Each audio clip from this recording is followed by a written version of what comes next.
ஓம் ஸ்ரீ கணபதி நமக. ஓம் ஸ்ரீ குருவே நமக. பலராம ஜெயந்தி. இது போன்ற ஆன்மீக தகவல்களுக்கு நம்ம ஸ்ரீ சுபர்ணன்ற இந்த யூடியூப் சேனலை சப்ஸ்கிரைப் பண்ணிங்க, லைக் பண்ணுங்கள், ஷேர் பண்ணுங்கள். உங்கள் நண்பர்களுக்கும் இது பற்றிய அறிவிப்புகளை தெரிவிங்க.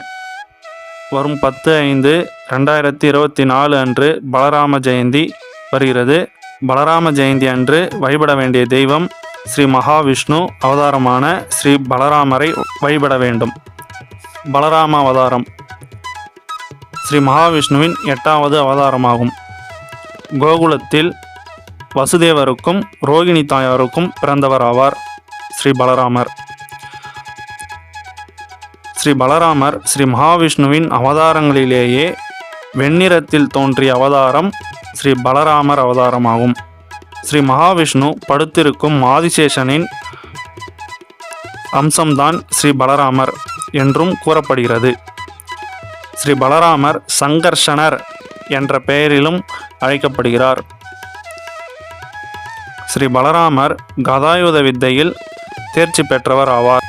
ஸ்ரீ பலராமர் பீமனுக்கும் துரியோதனனுக்கும் கதாயுத பயிற்சிகளை வழங்கியுள்ளார்.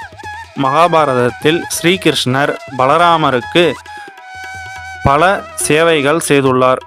பலராமர் ராமாவதாரத்தில் ராமருக்கு தம்பியாக பிறந்தபோது லக்ஷ்மணராக இருந்து ஸ்ரீராமருக்கு பல நல்ல சேவைகள் செய்ததனால்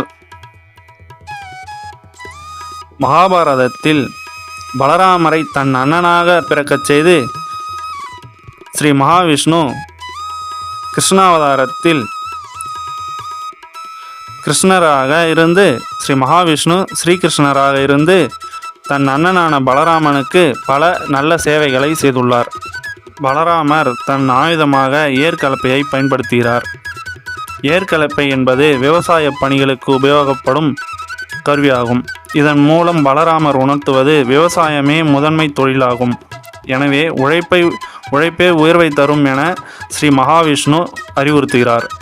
ஸ்ரீ பலராமரை வணங்குவதால் நல்ல குழந்தைகள் வரம், நல்ல உடல் வலிமை, நல்ல புத்தி கூர்மை, நல்ல தொழில் வரம் போன்றவை கிடைக்கும்.